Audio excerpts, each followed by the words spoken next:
Mis seostub sulle kõigepealt jõuludega? No ma võin näidata kohe.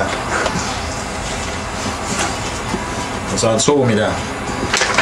Jõulud on söömine, kuna mulle meeldib palju ja hästi süüa, siis mulle tuleb jõuludega kõigepealt kohe selline asi meelde, et soovitan kõigil soojalt ja ootan ise ka, millal juba saab lauda istuda.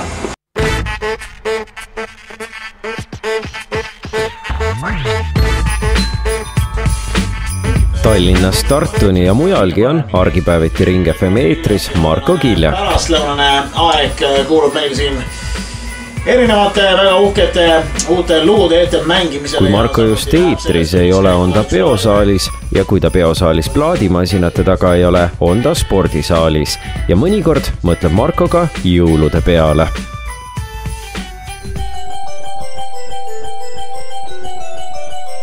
Lumelabidas.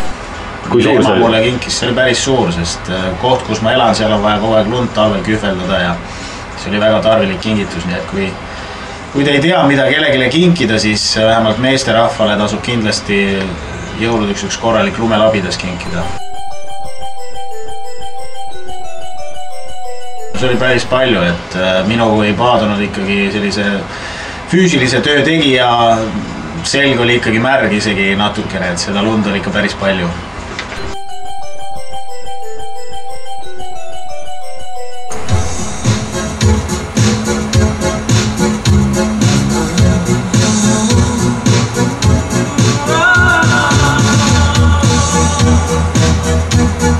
Ma ei tea, see ongi ainuke jõululaul, ega mulle tegelikult teised jõululaulud väga ei meeldi, kui välja arvatud Püha öö, aga Püha öö me ei saa ilmselt siin raadios mängida, et see Whammi lugu on ilmselt kõige paremini, annab selle jõulumeeleolu edasi, kuigi sellest on kahju, et seal videos on George Michael on veel, käib ilusti tütarlastega ümbert kinni ja möllab seal lume sees, aga ma üritan selle peale mitte mõelda, kui ma seda lugu kuulan või videot vaatan, et aga see on hea lugu. See ongi jõululugu tegelikult.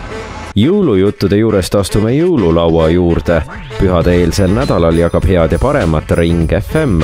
Kuula meid, osale meie jõulumängus ning võida head ja paremat.